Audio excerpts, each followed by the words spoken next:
Good morning. I'm reading the Bible, continuing on in Genesis, Holy Bible, KJV 1966.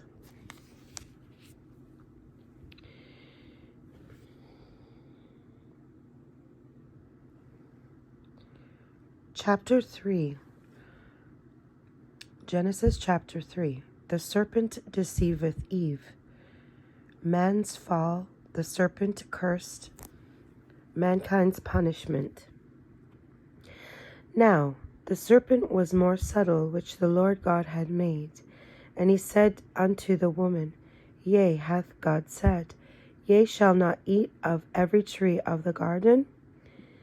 And the woman said unto the serpent, We may eat of the fruit of the trees of the garden, but of the fruit of the tree which is in the midst of the garden, God had said, Ye shall not eat of it, neither shall ye touch it, lest ye die.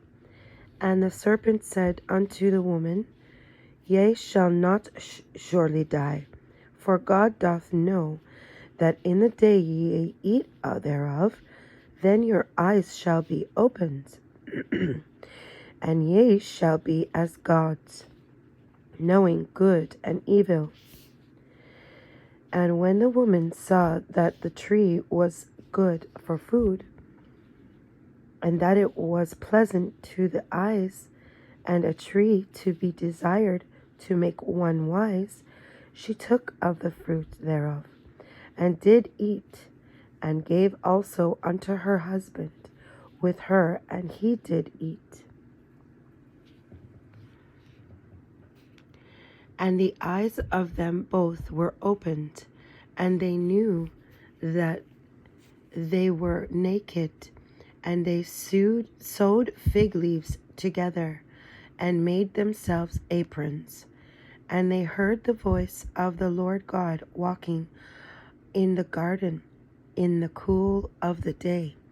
And Adam and his wife hid themselves from the presence of the Lord God amongst the trees of the garden. And the Lord God called unto Adam and said unto him, Where art thou? And he said, I heard thy voice in the garden, and I was afraid, because I was naked, and I hid myself. And he said, Who told thee that thou wast naked? Hast thou eaten of the tree whereof I commanded thee that thou shouldst not eat?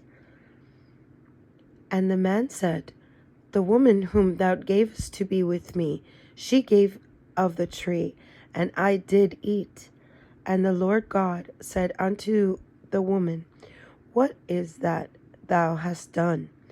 And the woman said, The serpent beguiled me, and I did eat. And the Lord God said unto the serpent, Because thou hast done this, thou art cursed above all cattle, and above every beast of the field. Upon thy belly shalt thou go, and dust shalt thou eat all the days of thy life. And I will put enmity between thee and the woman, and between thy seed and her seed. It shall bruise thy head, and thou shalt bruise his heel. Unto the woman he said, I will greatly multiply thy sorrow and thy conception.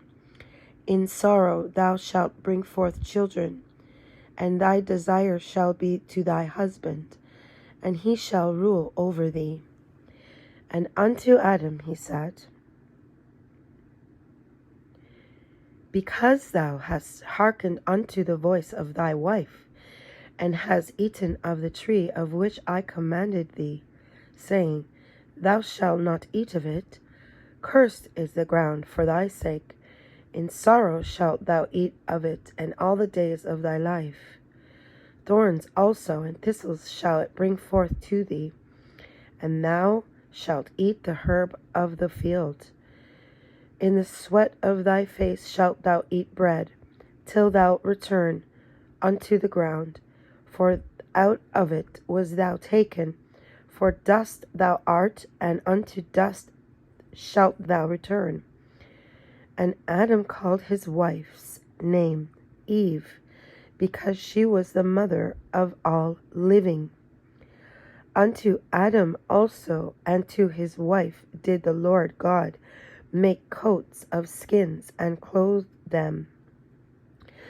And the Lord God said, Behold, the man is become as one of us, to know good and evil.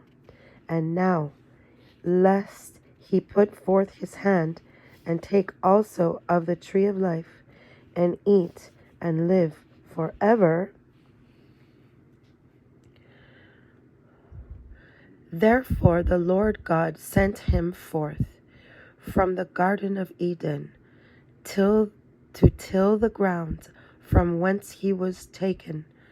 So he drove out the man, and he placed at the east of the Garden of Eden cherubims and a flaming sword, which turned every way to keep the way of the tree of life.